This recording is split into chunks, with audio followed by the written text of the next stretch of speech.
Yes, people. What's going on? Welcome back to Saeed TV, and this is the debate show live Saturday evening, 8 p.m. And yeah, man, big up to everybody who's tuning in. Please like the video. Please subscribe to the channel if you are new. We got Andy Tate in the building. Andy, how are you, mate? Everything all good? Yeah, everything's all good, mate, and thanks for having me on. Absolutely. Charlie, man, it's been a while, but it's good to have you back. I know you were on the Mandem talk on Thursday, but yeah, man, good to have you back on the debate show, mate. Hope you're well. No, thanks a lot for having me back, mate. Obviously missed it a lot, but had to have some time out. You know how it is. But thanks a lot for having me back, and it's good to be back. You know, lots happened since we last talked, so it'll be good to get into it. Yeah, absolutely. And we got my Dutch compatriot over there, man like Wes. How are you, man? Everything all good? Everything good, man. Thanks for having me on. Always a pleasure. Absolutely. And Adam, man, I know you went well, but thanks for coming on, man. I appreciate it, man. No, it's a pleasure, guys. Always a pleasure. Yeah, absolutely. But let's just start with today's events, man. Arsenal, Man City, Andy. It's been a crazy day. Chelsea, Potter out. It's all going mad in the Premier League. United are just under the radar. I like it, the fact that we're under the radar and so much stuff is going on behind us. It's mad, isn't it? Yeah, it is mad. It's good. We're like that shark. You see that fin just under the waves, like in Jaws. There's nothing there. And when that great white comes out, you'll know it'll be Man United. So, extraordinary day. I mean, Arsenal last minute, quite fortunate. But the Arsenal of old was there, as well as the Arsenal of new. I've seen the goals. Fair play to them. They've done the job, but they were all crying 3 days ago. And now it's giddy Arsenal again because Man City battered Nottingham Forest, and they just couldn't put them to bed. Haaland's miss. Fucking hell, what a miss. What a miss. Man. And to be fair to Nottingham Forest, they've done Liverpool, they've done Chelsea, and now, what you call it, now they've got some against City, so they're pretty half-decent at the City ground, fighting for their lives, and fair play to them. Chelsea, I say whatever, I'm not interested. Chelsea's Chelsea. They made a monumental balls up sack getting rid of Tuchel. And this is the consequences of the fuck up they made. Absolutely. Charlie, what have you made it today? Obviously, you know what I mean? It's been a crazy day, man, hasn't it? No, yeah, it has, yeah. I would rather be chasing Arsenal than City. Like, I think from a United perspective, I would say that Arsenal will be easier to catch than City would. For whoever is trying to catch obviously those teams. And we're obviously in there. I still don't think we'll be there come the end of the season, but, we should just game by game keep trying to win our games and just try and keep as close as we can. I don't think the title race has begun yet. I think a lot of people use it a bit prematurely, title race. I think a race, it doesn't really start till the end. It's around the 28th, 30th game week. That's when it's probably going to be a race. At the moment, I just think it's like, can you put yourself in contention to be in that race? And I think if we just keep winning our games, making sure we win the majority of our games, then I think we will be up there. City and Arsenal have still got to play each other again. I don't know the fixtures. I think City's fixtures are a little bit easier than Arsenal's. I think the next few, I'm not fully sure on that, but this was easy though. Happens. But Charlie, Nottingham Forest was meant to be easy. I don't think it is an easy game. I don't think it. It should be. Man City, it should be. But I think Forest is probably in the. If I had to pick a place to go in the bottom half of the table, Forest would be like in that list. One of those places I don't really want to go compared to some of the other grounds. You know what I mean? It's like I know what you're saying in terms of the quality of the team, but obviously Forest away, as Andy said, I think they beat Spurs in the cup. There, they obviously beat Chelsea. They beat Liverpool. I think they beat Chelsea. Yeah, and obviously they got a point today. So it's obviously a tough place to go. But look, I'm not complaining. But as I said, I'd rather Arsenal be the one at the top than Man City. And I'd rather Man City be dropping the points at the moment because I still think Arsenal can get caught. And I think we are definitely in there with a chance if we keep winning our games. Second is a possibility though, Wes, isn't it? I mean, we win tomorrow with 3 points behind Man City. You know what I mean? How do you view the kind of situation right now? Obviously, Premier League and whatnot. It's exciting, man. Obviously, tomorrow we've got Leicester, and we will discuss that later on in the podcast. But yeah, it's exciting, man. It's exciting time for United. Yeah, it is. I mean, as the people before discussed, I mean, the Premier League is crazy. Like, so many clubs have dropped points. Crazy games like the Jorginho hit against Villa in the last minute. I mean, all sorts is happening, and as someone said before, like United is still in the background, laying there, like it's a sort of a snake waiting to bite, you know. And I mean, I'm so excited, but yeah, tomorrow, yeah, we will get on to the Leicester game. But I mean,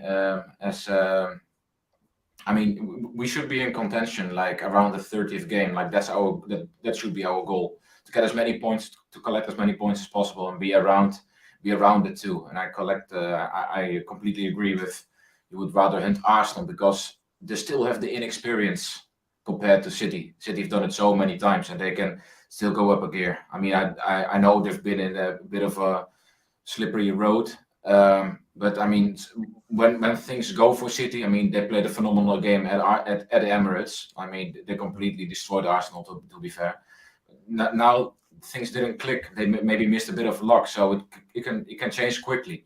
So it's exciting, and yeah, hopefully we can continue our form we're in. And obviously, Adam, you know what I mean? Nick Pope's out of the Carabao Cup final. That's good news there.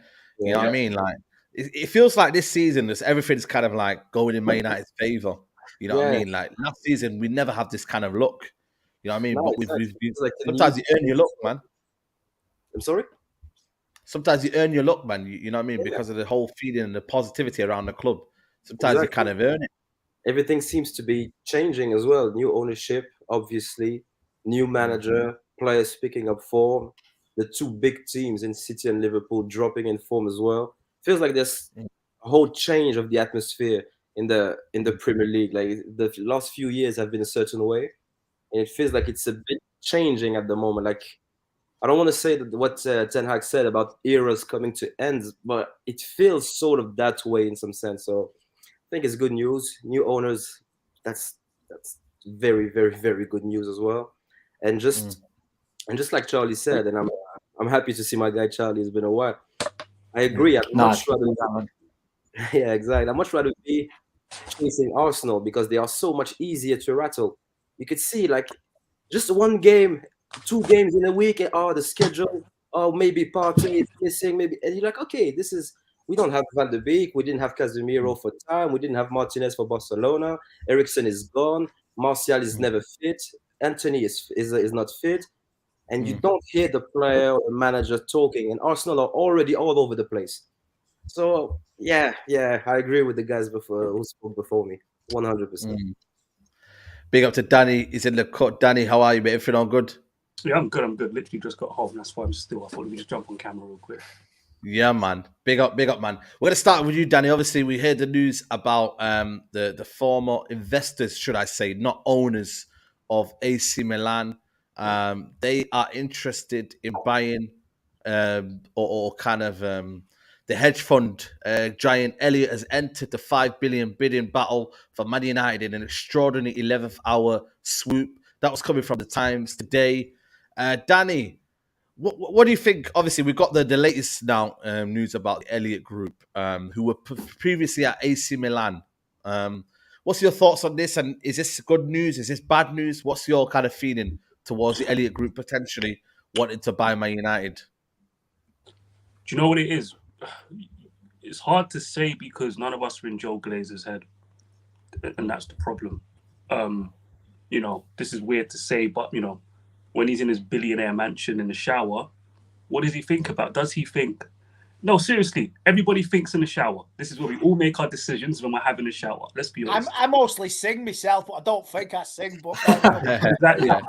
So whenever he's thinking about this, is he thinking if I get my 6 bill, I'm gone? Or is he thinking if I get my investment and wait a few years, I can get more? And what's my preference and what am I comfortable living with? What am I comfortable living with? Only Joe Glazer can answer that question.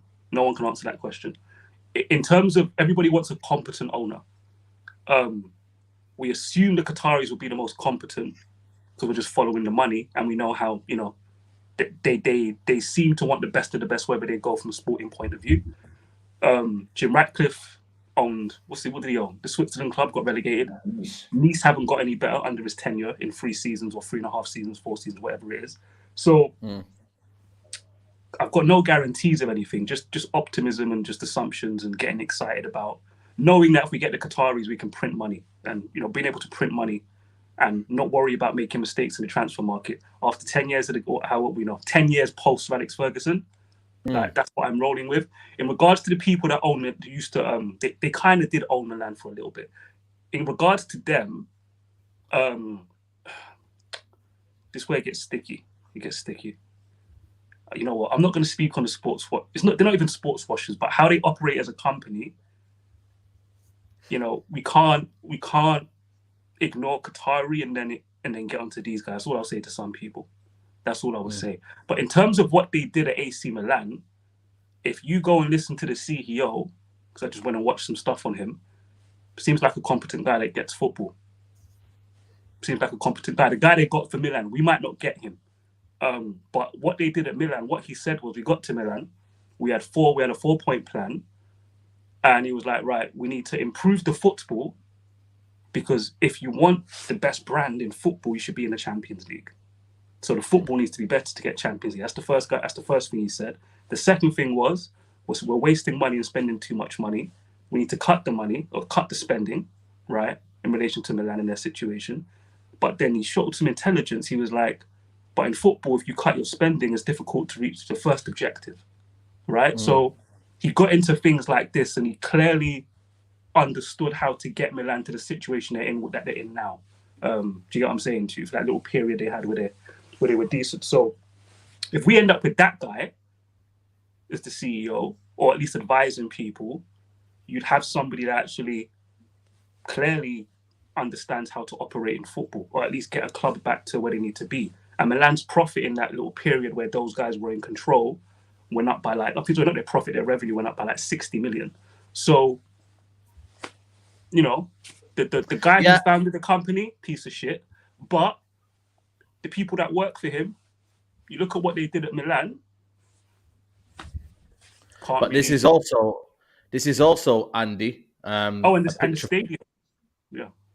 Yeah, this is also from the time, Andy, where they were at. Like I said, they're not ownership; they are investment group. And this is AC Milan fans boycotting. They said insert coins #save Milan. What do you think? Are you willing for these guys to come in? Sorry, when is that from? This was found. Apparently, it was on Twitter, but it was found online because this was when AC Milan were in turmoil. But was that with those owners or during the transition? Yeah. These were that's what I'm saying. They're not owners; they're investors. So they didn't. No, but they had to take control of the club. So do you know what happened? They had to take control of Milan before passing it off to the new group that owned them. So that's why I'm just asking when the picture's from. That's all. Yeah, this is the same picture. 2015 they're from. Okay. But that's not that. I'll double check, but I don't think that's them. Yeah. Double check it. Yeah. But someone in the comments double check. I don't think that's them. Sorry. Yeah. Andy, what are you thinking? Elliot Group, obviously they've come in now. Are you in favor of them? What's your overall feeling towards the new American investors coming in? No, because basically it's jumping into bed with the Glazers. It is. Don't want him. I want a clean slate. I want debt ridden, all gone.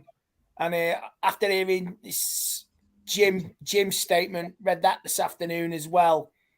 Was it minority stake? Was it in the statement? No, you're jumping in bed with the Glazers. I don't want it. I don't want debt. I don't want Jim Ratcliffe. Thought about it. I was all up for it, but after reading that, I'm not interested in the slightest. I want debt free. I want a clean slate, and they'll still be in the background. Like you say, he was in the shower. He was in the shower doing his business, having a shower.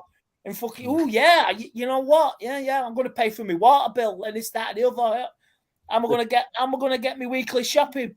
This is what I'm going to do. Well, I think Jim is basically showing his colours, and that statement is emotional blackmail. Let's read the statement.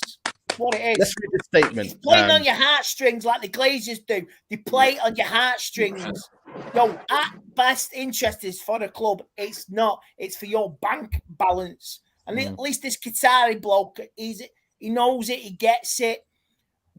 If he's involved with other people as well, but it's a clean slate and it's a clean dream and it's a total reset, and that's what I want.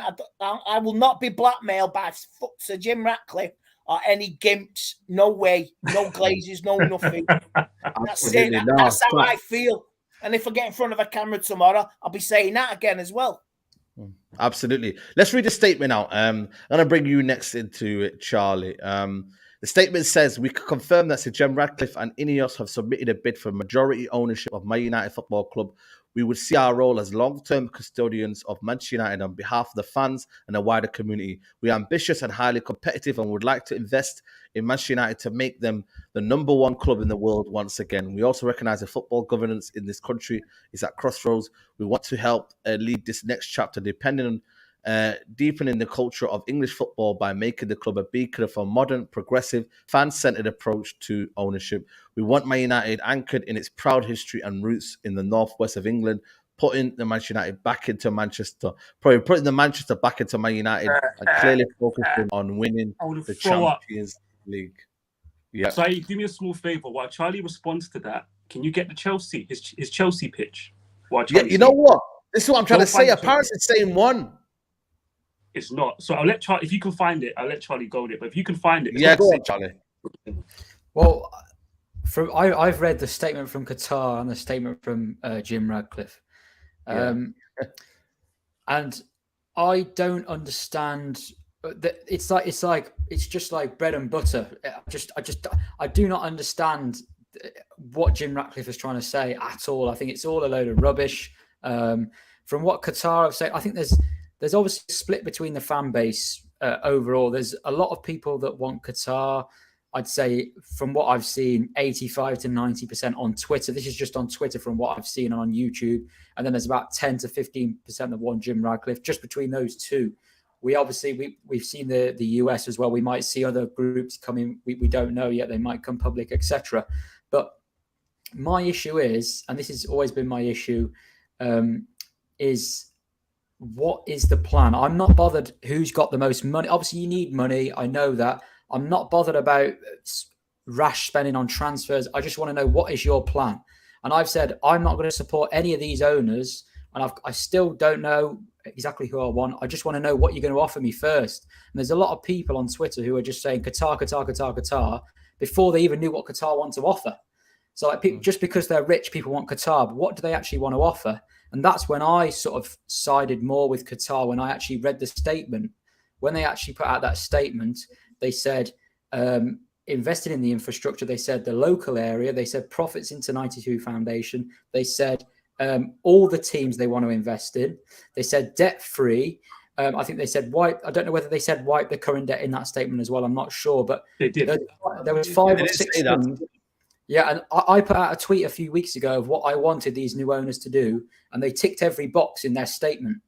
They ticked every single box. So for me, it's not just about who's got the money. It's what are you going to do with your money? How are you going to act? Are you going to act efficiently? And the no rash spending was also something that I liked. But what I saw from the Qatar statement, that says to me they want to implement. I know there's a difference between words and actions, but it says to me that they actually want to implement a proper footballing structure in the club to actually make us successful again. So from reading the statements, I think it's night and day. It's completely night and day between the two statements. Jim Radcliffe, I've never been particularly keen on him from what I've heard about some of his dealings, and I think there's a bit of witchcraft in the media to try and support Ratcliffe from certain journalists just because he's English, just because he's white, maybe. Yeah. I don't know. And there's a sort of an agenda against Qatar just because they're not English, maybe. I don't know whether that's the case, but there seems to be a bit of an agenda just because of the nationalities of the two different groups, which is interesting. I know we see that a lot in British media, but I think some people are painting Ratcliffe up to be this hero and this saint. But if you actually look at some of his dealings in the past as well, there's some very, very dodgy things going on. So whoever comes in charge, sorry, I'm just going to finish this now. Yeah, go for it. Whichever owners come in, there's going to be, with every person in the world, every single person on the planet, there's always something bad you can say about somebody. So whichever owners we have, there's always going to be something wrong. So I think you can bring up the human rights issues with Qatar, but you've also got to balance it with the issues about Radcliffe as well. So I think, and you've got to look at what Britain did in the past with the slave trade. You literally every single product that you use in your daily life, it's something involved in it, it's something bad. So I think there's a bit of an agenda in the media against Qatar, but people actually don't use their brain and think about things fully. So that's just my thoughts. Yeah, statement here. Were you looking at this statement before we got to Wes? The Chelsea statement. All I was going to say on the Chelsea one is completely different to the Man United one. In my opinion, that same guy from Qatar, I reckon his statement for both football clubs would be exactly the same. Yeah, I don't think there'd be any difference in the statement. It'd be exactly the same because that's what they want to do when they come to football. This guy, it's PR. That governance line from Radcliffe, he's throwing shots at Qatar. Come on. We're interested in football governance, Super League, Qatar. Yeah. You're right. You won't put it past us for him to take us into the Super League, would you? Well, there you go. There you go. Wes, what's your where are you in this? Obviously, you know what I mean, it's a bit of a madness. The bidding, like I said, right now there will be 2 or 3 rounds of bidding. So nothing's gonna be kind of cemented anytime soon. I'm looking at maybe April time. You know what I mean? Maybe we'll get something down there. But where's your kind of feeling in your headspace right now towards this ownership issue? To be honest, it lies more to Qatar. I think like the thing with this statement from Qatar is like when someone is selling you like something, like it's the summary checks every single point. Like you're instantly sold. Like that's the power of the statement. And I missed that a little bit with the clarity with Ratcliffe's statement. And yeah, it's also like I get a bit annoyed about the Western media with this virtue signaling, which they did at the World Cup, which they do now with the British bit. Like they always try to get politics involved. Like I know, of course, Qatar has human rights issue, and of course that I mean, okay, but as Charlie said, you can always find some negative. So let me be clear that there's no complete perfect owner, but. Facts. I'm confident. At least I believe.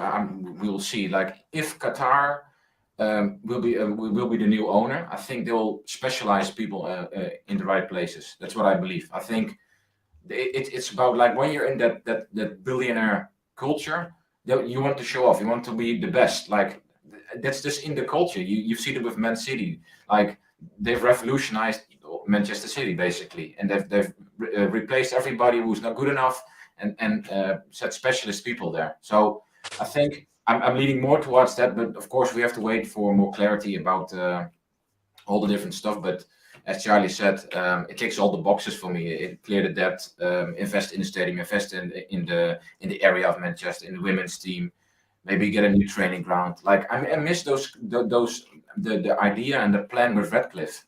And that's why I think most people would lean towards Qatar over Radcliffe.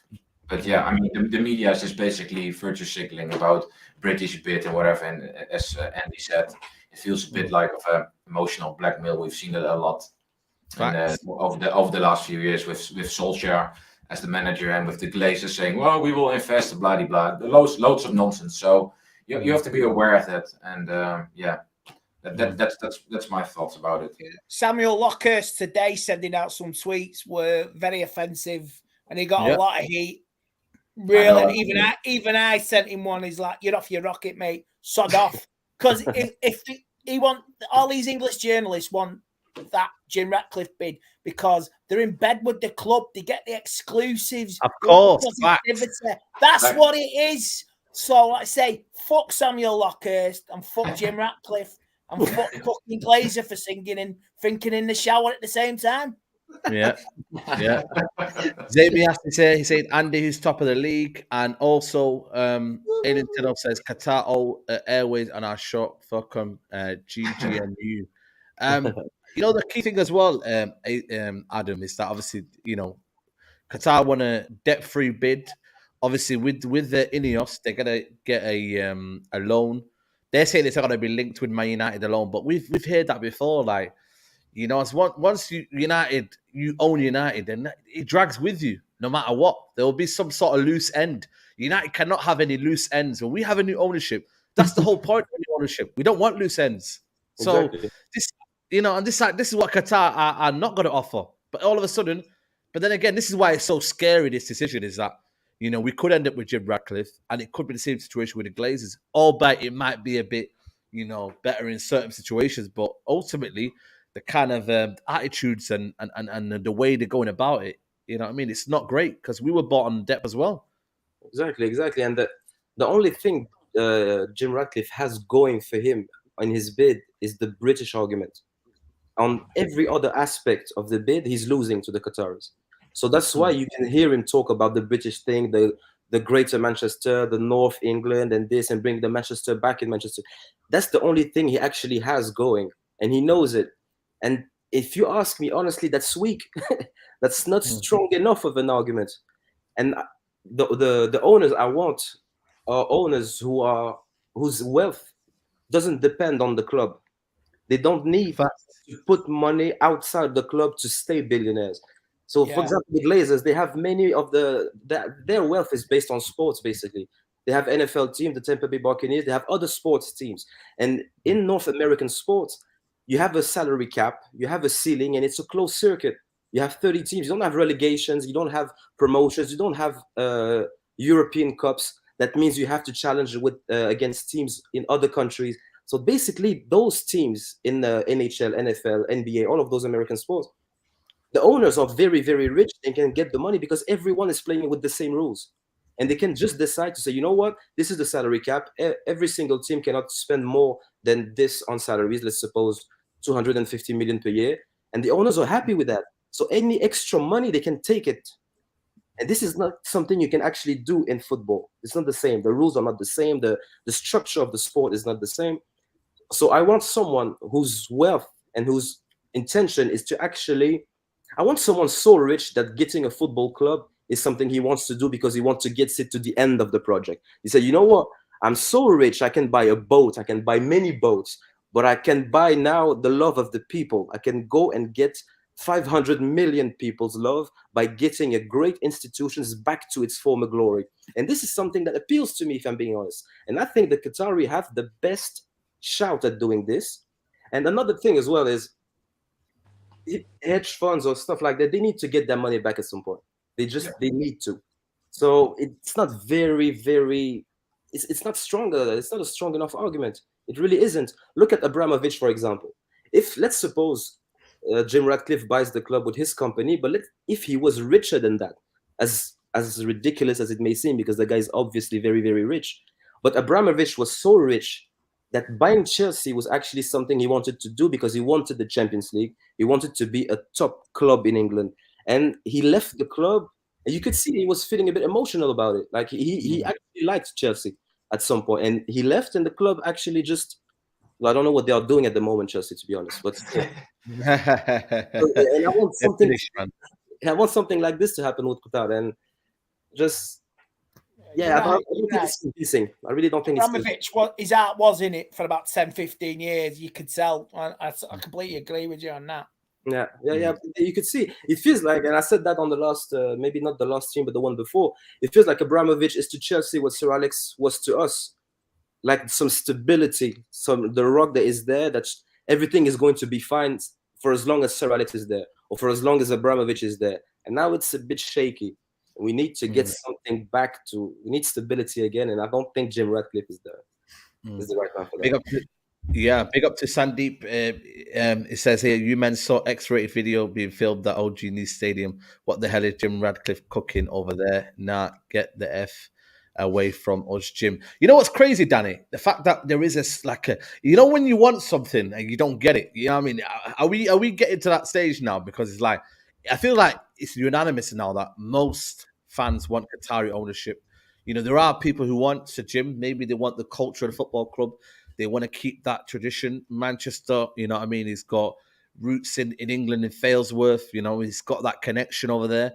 But at the same time, for us to compete And for us that maybe have logical sense as to how much that needs to be done at Old Trafford, you kind of do need the Qataris to come in and wipe Man City, wipe everyone else out the window. Because Man United itself doesn't need, a lot of money in terms of transfers. We need infrastructure. We need everything around it because we spent money on players.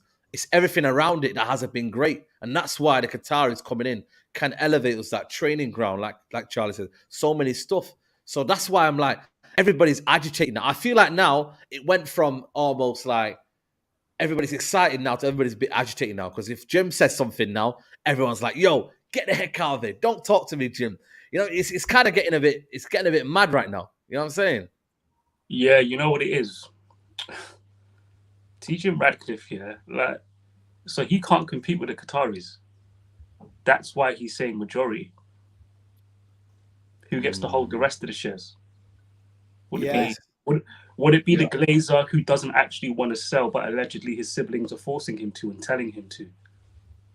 Could it be that guy that holds minority stake while making a little bit of money at the same time? Well, not even a little bit, a shitload of money. Yeah, listen, when that bid came in, I knew it was coming. It was, there was a long preamble to it. Like you said, I got excited. And then reality hit, Said. Reality hit. I don't know what Joe Glazer wants to do. Everyone's talking about these bidders, but they have the offers for strategic investment and investment as well, apparently. The guy that broke the Qatar story, this is what he's saying. He's saying there's 3 pots, excuse me. He's saying there's 3 pots. Bidders who want to buy a majority stake or full takeover, investment and strategic investment. So the reality of life makes me nervous because Joe Glazer might screw us all over and rain on our parade. Do you know what I mean? And I'll say something controversial though. I'd rather they get strategic investment with a plan to sell than get Jim Radcliffe. That's how much I'm suspicious of him. I'm very, very suspicious of that man. He tried to buy Chelsea twice. Not once. Twice he tried to buy them. And he didn't really have the money, did he? And this is after buying the F1 team, after buying 2 football teams, and after buying Team Sky after the little scandal with the drugs and everything. So he tried to buy Chelsea twice because I was afforded. So because he wanted a 5th, he wanted something else to add to his sports franchise because he's a sports washer. He's also they're all sports washers. A lot of these people. So, and then on top of that, with the debt, if people really, really deep it, Said, cool. Ineos take on the debt for the Glazer debt, take over debt, and take over the debt to buy the club. So we're not going to be paying interest on it to Ineos. Am I supposed to believe that? That's what I'm saying to you. Are you supposed to believe that? And how much was is that? But Said, let's say it's a favourable rate. Let me not assume the worst. Let me say it's a favourable rate. Yeah? Exactly. Okay. Then they're going to get a loan to build a stadium. That will be on Man United. Yeah? That's not going to be that will be on the football club. Cool. So between what's the interest of a stadium and money to Ineos going to be in total? I bet you any money, if it happens, it would be identical to Glazer dividend. So how did I level up exactly? What did I get? What did I get with Jim Radcliffe, if that's the case? What did I get? Yeah, can I jump in just quickly, Danny? Yeah, go ahead. Go for anyone. Yeah. A very good point. And if the stadium was like brand new and the training facilities and everything was tip top at Manchester United, well, then the Qataris would just put the 7 billion up front and say, you know what, everything's done. We have the money. We can give you 7 billion. But they're actually bargaining with them and say, you know what, you left the club in a very, very bad state. So you're going to get 4.55 because we still have to spend. But if everything was all right, well, then they would just the only people who can outbid the Qataris are Saudi Arabian people. The only one. And you know what? I think the Qataris could actually just loan Radcliffe the money and then outbid him. Yeah. That's hilarious. Person in the comments, I think it was Realist TV. Jim, the red flags with this man: loans, sports washing, tried to buy another football club twice, put Manchester back in Manchester. Are we idiots? Are we children? Who does he think he's talking to? He said something about London. He said something about Chelsea when he said something about, Chelsea needs to be the heart of London and stuff like that. Like, bro, the red flags are, there's too many, and he's actually not a good owner in football already. There's too many red flags with him. There's just too many. He's just trying to manipulate you. That's all. And like the Glazers, I'm good. I've had enough of that for 10, 12 years now. I'm fine with that. I don't need any more. Facts. Big up. We Are United says the English media ain't mentioned the fact that Qatar are also Man United fans. Yeah, that's a thing as well. You know what I mean? Again, this idea of one certain guy is more of a fan elitism, innit? Like we don't like that. We don't like that in the fan base. So why should we like that on a board level? So it's going to be one of them situations. I think it will carry on. It will keep going on. So it's all about for us to kind of monitor the situation. And let's see where it goes. But Andy, are you worried? Are you kind of like more hopeful than anything, or are you got to the point now where like a lot of the fans are agitating now? How's your mood now from where it was, let's say, a week ago? I would say very concerning after reading that statement from Jim. I mean, it might have been better if you'd done a video communicate to the fans. It might have, instead of a piece of fucking paper. You know what I mean? Like you say, there's so many red flags. We're still be in debt with him. We won't get the stadium done either way. If we get a new stadium or the South Stand gets redeployed, redone, there'll still be debts, and they'll still be in the background. And putting the Manchester back into Manchester, we were already Manchester United for 120 odd fucking years. It should be uniting. I will unite the fan base. I will unite us. Don't push your bullshit with me or any of the United fans, Ratcliffe, because seriously, just because I would think he's already in bed with certain journalists and they say, help me and I'll help you. That's what he's trying to do. Hey, yo, Weghorst, do this and that, do this, that, and the other. Some people from the Times, people from the Athletic. Yeah. You got coming out with a poll. 85% don't want the Qataris. Excuse me? Do you speak the Athletic? Do you speak for the fucking entire planet of Man United fans? I don't think you fucking do. No, they don't. Exactly. 100%. Yeah, I know. I mean, I'm my own voice. I'll speak. I'll say what I want. And nobody will keep me quiet. We'll be a Glazer, be a Ratcliffe, ex-Failsworth lad, now Chelsea lad, can't run a French team, ooh la la, right? It sucks. You know what I mean? Yeah. Absolute garbage. And we're going to be in debt with them. I may go on one, I may sound irritated, but I am. I'm just concerned. But Qatar, 6-point plan, right on the money with that statement on Friday night, right on the money, bang, just like that. And I'm impressed, very impressed.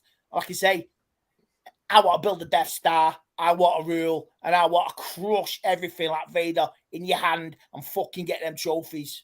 Yeah, 100%. You know what? 100%, yeah. The thing is with the Qataris, for example, if you take they are so big and so rich that they can do a deal with the Glazers. But then all of a sudden, in a year's time, you can see that the Tampa Bay Buccaneers have a Qatar Airways on the stadium that has nothing to do with Manchester United. But they can give assurances elsewhere. You see when the Qataris bought PSG, not long after, there was an airline straight between France and Qatar and the Qatar Airways, and great international relationship between Qatar and France. After the World Cup, you can see the Qatar and Germany, great deal on natural gas as well. Those things happen. I don't think anyone has as strong a chance as Qatar does. I don't think they really do, and they have so much. And so much things to offer. Yeah, man, I agree. I agree with Andy as well. Yeah, I don't know what's going on here, but this Spanish journalist has messaged me on Twitter. He's talking about the ticket situation and what happened. But yeah, I'll respond to that later. But yeah, Charlie. No, he just tweeted back in because I said to him about the situation about the Camp Nou. And he's saying that the English fans were behaving drunkenly and but I didn't see that, and I don't drink, but I didn't see that. The United fans were calm. The United fans were in good spirit. Whenever they get it wrong in the continent, we know the reputation of English people in mainly Lanzarote more so than Barcelona. Yeah. But do you know what it is? That's their go-to every time. Just blame it on drunk. Every time, yeah, that's it. You get away with it. The way they treat fans is a joke. I mean, unless you're Liverpool fans at the Champions League final. Getting back to what Joe Glazer thinks of what he's thinking now with all the I think there's some music in his ears with all the attention that the club is getting, and I mean, we're getting more bidding rounds. But I mean, there's still the question, as Danny said, like, will he go for the full sale or for a minority stake and keep his power? But it looks to me that he is leaning towards a full takeover. That looks to me. I mean, there've been several meetings with him in Qatar. Excuse me. So I think he's looking. I think he's looking for a full sale. But that's my opinion. And of course, like, if Radcliffe is bidding 6 billion and Qatar is bidding 7 billion, I mean, of course he's going for the highest bidder. And I can't see anybody outbidding Qatar. Like, it's simple as that. So yeah. I think it will be him. It will be them. But yeah, we still have to see how the process will go. But I mean, the other thing is, like, the sports washing argument. I mean, it, as someone said, like, Radcliffe is also sports washing with all the teams he has. Like, why can someone from Europe or Britain, why is that fine, and from the other side it's not fine? Like, it's such a weird and stupid argument, you know. And we've set this trend now with those takeovers from states, like with PSG, with Newcastle, with City. Like, it's already too late to stop them. And I mean, it always has to be Man United to be stopped. I mean, ironically, but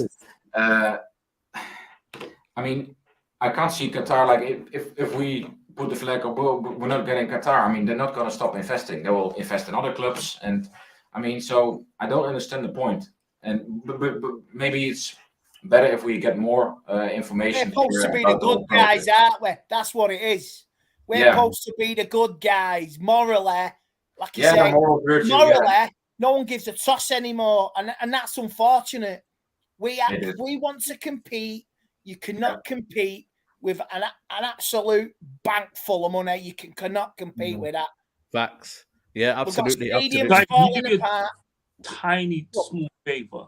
So you'll see those guys. I'm just thinking, those Milan people, they definitely took over from in 2018. It weren't 2015, so I don't know what that photo was about. What are they doing exactly? Because I went out, I saw the news, did a little quick, and I went out. What are they doing exactly? What? Because I just saw late hour. I went on the Times article and it said more to follow. So that's all I got to see. So I don't actually know. Are they paying for the new stadium next to the San Siro? I don't know what they're actually. No. So in Milan, basically, Berlusconi sold to some Chinese investors. Those are the guys that were there from 2015. They financed that deal. The guy was a fraud. Yeah. Then they had to take over for a few years because this guy ended up not actually. It's just weird what happened. So apparently, but what are they doing at Man United? That's what I want to know. What's the actual? Apparently, it says Elliot, the heavyweight investor, run by Paul Singer, has ruled itself out of a full takeover of the club, but has offered to provide the financing for the bid. Yep. So for who? Wait, sorry? For who? That's weird. For Elliot. For Elliot. Elliot. No, Elliot is Paul Singer's. That's the like. So he's offered the financing rather than the actual kind of the takeover. He's offered the financing for the takeover, basically. So he's basically putting the Glazers. Is that what you're trying to say? Let me be clear. He's put an advert out. That if they want to buy the club, they are willing to. So that's a joke, actually. That's weird. They put an advert out saying if you want to buy the club, we'll finance. Yep. That's strange. So basically, hedge fund hasn't bid, but willing to help someone else bid. That's what the kind of confusion is. So they haven't put in a bid, but they're willing to finance it, basically, for anyone else who wants to come forward. Joe Glazer wants more money. Joe Glazer. So basically, yeah. So we're getting played, man. We're getting played, basically. So they want to finance it for someone else to make a bid, but then at the same time, Saeed, that's. I just want to say something. That's weird. That's not normal. Yeah. That's weird. The cynical feels like they are wishing that someone else comes in and gets the bid because they really don't want Middle East money. Like, it feels like they're desperate for the Qatar. And you know what? There's a part of me, and this is just me. Now, if they hadn't allowed Newcastle and the Saudi to take over, they would have ruled against Qatar and United. I'm sure since it's so recent, they don't have an excuse to do it. It just if they want to, they would want a minority stake. If they had to, and they had an investor who was willing to kind of invest in it, they would have done that ages ago. But I'm just kind of glad that Qatar have come out of nowhere and said, right, we're willing to do it, and we're here and we're ready. Like, there's nothing stopping. That's where my hope still lies with. But listen, we can ramble. We can ramble with that all day. Go on. Yeah, Scott. I have a question about the majority stake and the full takeover. United is on the Manchester United is on the New York Stock Exchange. So the Qatari will also get majority stake. They will not get 100% because the Glazers don't have 100%. So they'll look to buy. Basically, they'll look to buy everything. What they can do, what the Glazers do, the Glazers did it backwards, Adam, is B to A, not A to B, like we're normally taught in school and whatever, right? So they can dilute their shares if they want to force the other small investors to sell. Or what I suspect is the Glazers, they wouldn't say we're going to sell the football club without knowing those smaller investors want to sell as well. It's like 10 companies that own like 2% each or whatever it is. Yeah. So the Qataris, what normally happens is you just pay a premium on the current share price. So whatever the share price is, you actually pay a little bit more to take it off the market. So they can buy the club in full. It's just directly with the Glazers, you're right. It would be, I think, 67%, if I'm not mistaken. Yeah, something like that. Because it's open on the stock exchange. I can go and buy United stocks. Yeah. But when they say full takeover, like they're taking all of that off the market. They're not. Because even the debt, all of these owners, by the way, they have to take it off the stock market. Just the way it was explained to me, at least. So if I'm wrong, I'm wrong. It's the way it was explained to me. If they want to get that debt off the club, they actually have to privatize the company. Or they have to pay it off and then privatize the company. Because I need to go look and do some research because I'm not familiar with this. It's something is going over my head. Big up to everybody still locked in. There's over 800 of you in the chat. Make sure you guys like the video. I don't know how many likes we're on, but please, guys, like the video. Follow everybody's channels. The links are in the description. We have got a big game tomorrow. We're going to talk about that for the next 10 minutes or so.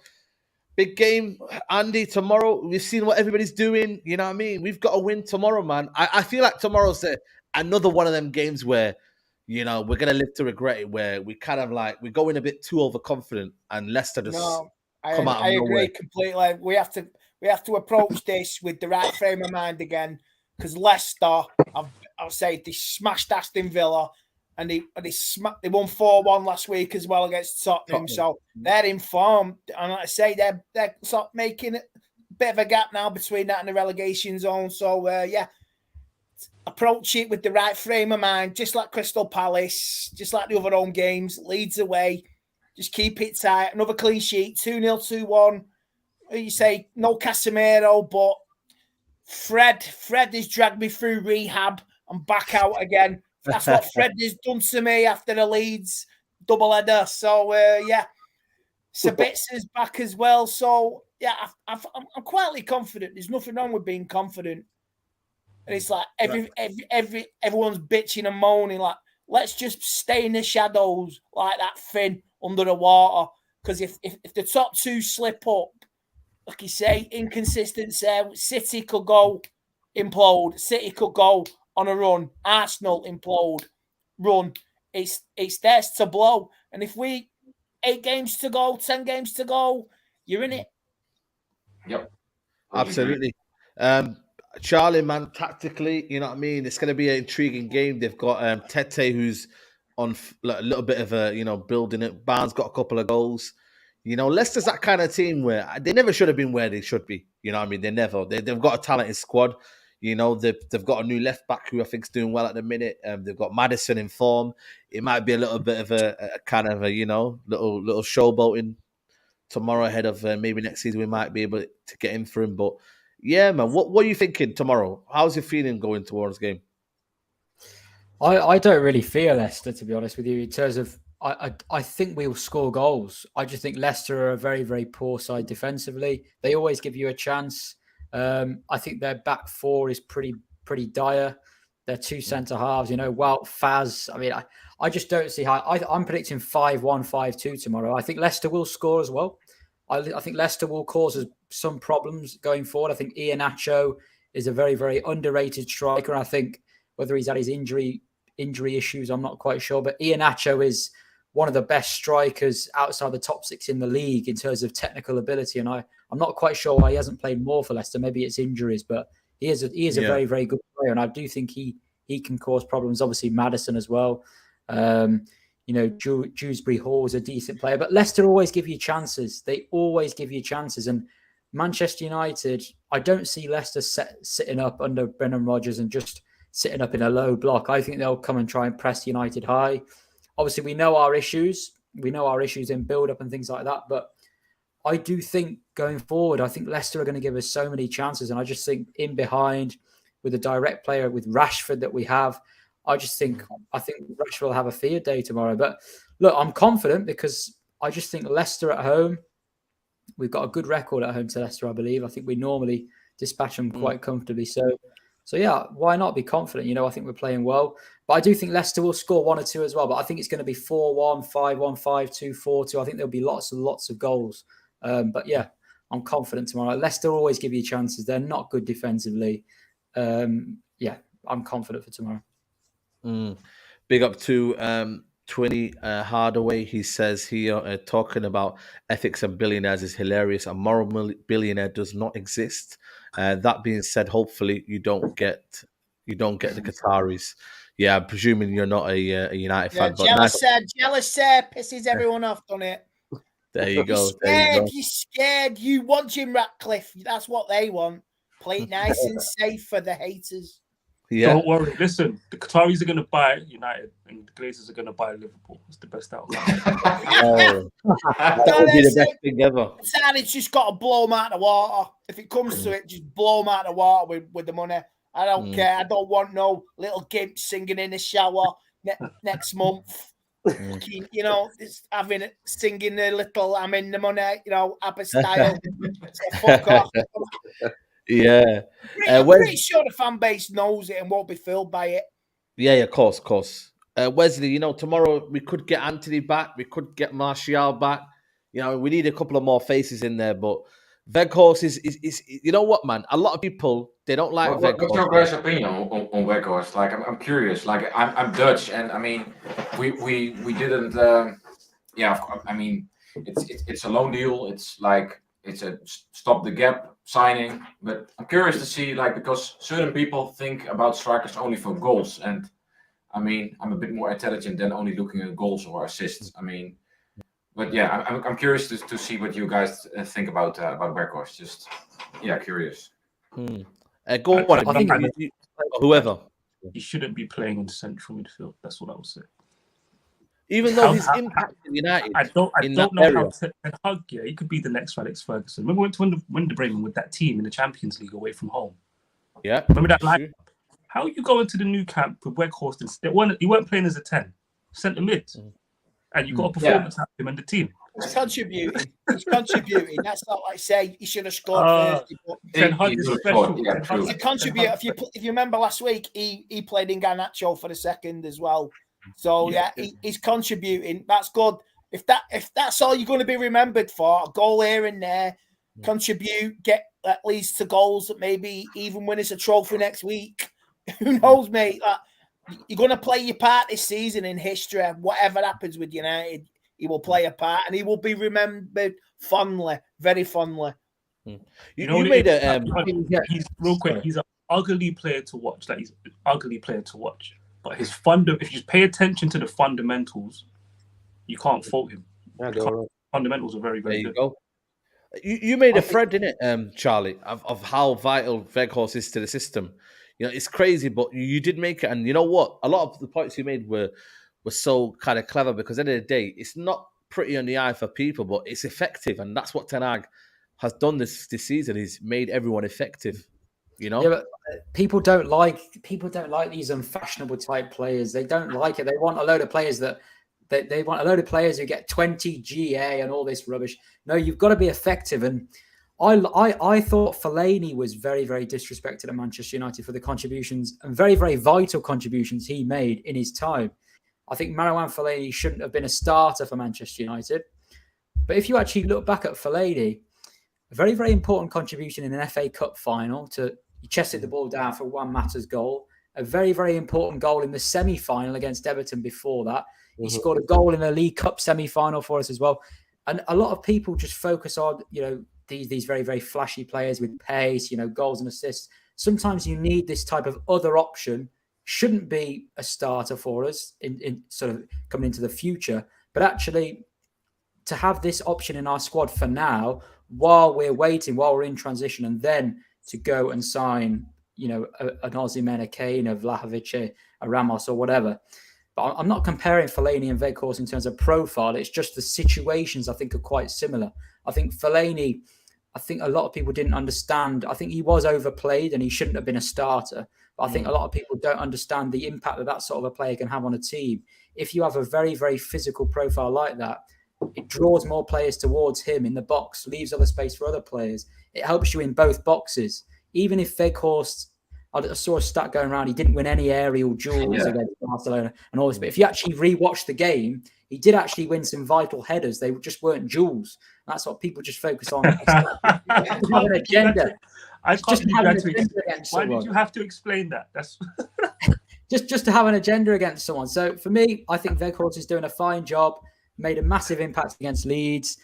He should have scored against Barcelona. He's not a prolific striker, but I think he's a very, very good technical player for a 6'6" player. And I think he will be very important for us for the rest of the season. But it's not, what's the word? It's not fashionable to like a player like that. That's the problem. Adam, look at this here. Like I said, this stat is that he's creating more chances than he's had chances. Shots, yeah. Yeah. You know what, Adam, just as tactically there, because he drops into that little spaces, he creates opportunities for other people. Ten Hag wants that. Ten Hag, again, necessarily, we could have 3 prolific strikers up front and whatnot, but if they're not helping each other, we want team players, and definitely Weghorst is a team player. Yeah, definitely. By far. Yeah, and I agree with Charlie 100%. And I'm not surprised by this. This on the left is the chances he had. Is that it? And chances created anymore. Yeah. Premier League only, yeah. Yeah, Premier League only. Yeah, Premier League. Yeah, it's not a surprise, to be honest. And he does those little things that you don't necessarily notice or that are not necessarily eye-catching. But he's not a big name and we just got it on loan. And for what he is, the money spent and whatever, I think he's doing fine. I think he's getting over-criticized. I think people want him. This is the thing with people. They want everybody to create, dribble, score, tackle. They want everybody to do everything. It's just not real. It's just not reality, is it? You have players that do certain things better than others, and you need to find the right balance. And with him, it seems that we have a bit more balance. He is a physical presence. He has a very good link-up play. His passes are often very, very good as well. So I really, really cannot complain. Yes, of course, he's not that quick, and he should have scored against Barcelona. And of course, you can always point at some things that needs to improve that are not good enough. But I don't have much criticism for Weghorst, to be honest. I think he's been good, actually. I think he's been good. Danny, tomorrow, it's another time to kind of see Sabitzer and Fred in that midfield. Are you worried with maybe Leicester's midfield? Can they do us in there, or are you kind of okay? Why is it? Are we at home or away? I don't know who we're at home. We're at home. Are we playing Sabitzer and Fred? I've just forgot something, guys. I've forgotten that Casemiro is suspended when I made my prediction. Oh, yeah, Casemiro suspended. I'm going to take that. I'm going to take. I think we're going to win 2-1 or maybe 1-0 now. 5-2. I think I completely forgot. I've been so concerned with the takeover bit. I didn't even know we were playing Leicester. I wasn't even excited as that was Leicester. It's at home, no Casemiro. But it was a bit. Who they up against? Ndidi, Tillemans, and who? Do they still play? They still play Sumori. Hopefully they play Sumori because he's terrible. Terrible. I hope Anthony's back because you know what it is with Weghorst. For me, what I like is you go back and watch that Bruno goal against Palace. Just you don't score that goal about Weghorst. If you see what he dragged 2 defenders with him, otherwise Bruno doesn't have the space. Martial and Rashford don't always do that. I need Anthony back. I need that front line Facts. Width. Bruno right wing is a gimmick. It will work sometimes it won't. It worked, yeah. But it is a gimmick. I don't like it. But Anthony's injured. I get it. I'm deflated. I forgot Casemiro. I'll be honest, I'm deflated. I forgot Casemiro was suspended. You know what the thing is? When was the last time we saw Martinez running Casemiro for like 5 games in a row? I miss that shit. I miss it. When you've got those three playing together consistently, we're keeping clean sheets, number one. I think we'll win tomorrow, but yeah. Is McTominay back? I don't know. No, just put Bruno back in the embargo later on. I'd rather have Fred, Sabitzer, Bruno, play Rashford right wing or Sancho right wing. I don't care. Just don't. You put McTominay in there with Fred and Sabitzer just as a trio. Sorry.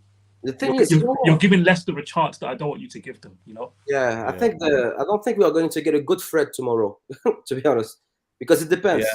You toss a coin. Yeah. Because Fred sometimes is so Brazilian, so techy, and sometimes boy oh boy, I think he's on the ice. You just don't know what Fred you're going to. He was colourblind against Leeds. White shirt, red shirt. It's not rocket science, is it? Yeah, but you know what it is with Fred. When he plays more often, he's worse. When he comes on in the last 20 minutes, he plays only 1 in 3 games. You know what I noticed? If you pair Fred with someone very intelligent like Casemiro or Matic, you get the best Fred. If you pair him with someone of a different type of midfielder, the thing is, Fred is so erratic. He covers so much ground. He has so much energy that you need someone intelligent that just actually follows him and covers him intelligently. Guides him. Just if that guy is gone there, I need to be there. And Casemiro is so smart at doing that. And Matic was good at doing it as well. That was my favorite combination, Matic and Fred. When Casemiro's not there and the other midfielders are not like him, not as intelligent or maybe as defensively sharp as Casemiro, maybe we might get just open in midfield. So for example, against Barcelona, Fred was all right, but Casemiro played. I mean, the reason we did well against Barcelona is because Frankie de Jong was in the game, and that's all. Weghorst also played a role in there. I mean, I saw a quote from ESPN NL, the Dutch ESPN, and Weghorst said to Frankie de Jong, "I'm going to walk around you. I'm going to annoy you," and he did this in the catacomb before walking on the pitch. Like he knew that was his task, and of course he should have scored, but. It's so funny. I mean, the thing with Weghorst is like the job he needs to do, he does it perfectly. Fine. I mean, he's not the most technical, not the most gifted footballer, but he does what he needs to do. And I expect him to start tomorrow. If Martial was fit, of course, I would start Martial. I mean, he's more all around. But I mean, I also expect to win tomorrow. With Anthony, if Anthony's back, that would be good because Anthony gives us more width, and then you can also change with. You also have Bruno as a right winger as a backup plan. So you keep them guessing. You know what you're gonna do, and it also I think Anthony also makes us play a little bit better. Yeah, maybe he's not that effective, but he makes us play better. That's how I feel. But I expect let's say 3-1 win. Yeah. One other thing as well, man. Anthony, real quick, Ten Hag made an important change. We started attacking down the flanks better. Started creating more overloads. Anthony was no longer isolated on the right wing. Then he gets injured. Gutted for him. But hopefully he's back because, listen, Ten Hag tactically, next level. Fucking impressive, man. Yeah, very, very good. You know when you think someone's good and then they show you they're better than you thought they were very good. This guy's good. Then he shows you he's better. Yeah, and the mentality as well. The mentality, He doesn't get rattled. He's focused, and I like focus. I love discipline. I think the world lacks discipline as a whole.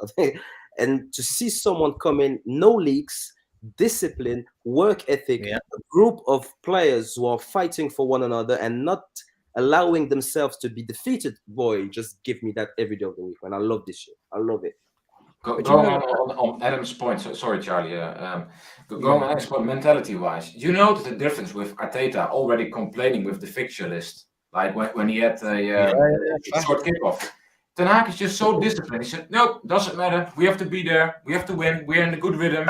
We have to be there." And that's the discipline and mentality the guy has. And you have to applaud him, man. It also keeps the focus in the team. He also said, we eat good food and sleep and whatever, etc. I love it, man. So dedicated and focused. Like it also sends a message to your squad that you're in it together. You're not looking for excuses. Like he's the one responsible for that, and it's so good to see. So refreshing, and yeah, hopefully the momentum keeps rolling. Because to be honest, we should have beaten Barcelona comfortably. We will. We will. I think we will. And one last 10 Hag. You see what he's doing with this team? Pep couldn't do it. No, and you know why Pep couldn't do it? Because Pep was born with a silver spoon in his mouth. And everywhere he's gone, he's had the most intelligent football players. What you saw against Barcelona, that's because Ten Hag coached the go-ahead Eagles in Utrecht. Yeah. That's why he can adapt to not having players that completely reflect him yet. Like, I'm so yeah. I agree. And do you know what else is going to be interesting tomorrow? To see whether Weghorst plays in midfield again, because no Casemiro. I look at that midfield. It's very, very light. Fred, Spitz, and Bruno. It's very light. Does he put Weghorst? Even though Weghorst doesn't receive the ball best to his head, he's actually better with his chest and with his feet. Just causes a bit of havoc in there. If you are going up for a duel, he might not win the header, but he causes a bit of havoc. He wins free kicks. So will he put Weghorst in that midfield again? Push Rashford into 9. That pushes Leicester's back line back further because of Rashford's pacing behind. Facts. You know what you're going to do? Isn't it? There you go. Do you think Sabitzer, Fred? It's weird because they both wanna go. Like, just don't think it just doesn't work with those two just because they both wanna. Yeah, that's aggressive. They want you want those guys to be the first guys pressing, I guess, rather than holding and using their brains position. Build up against Leeds at home was horrendous. So obviously, when Shaw plays at left back, he doesn't like Shaw.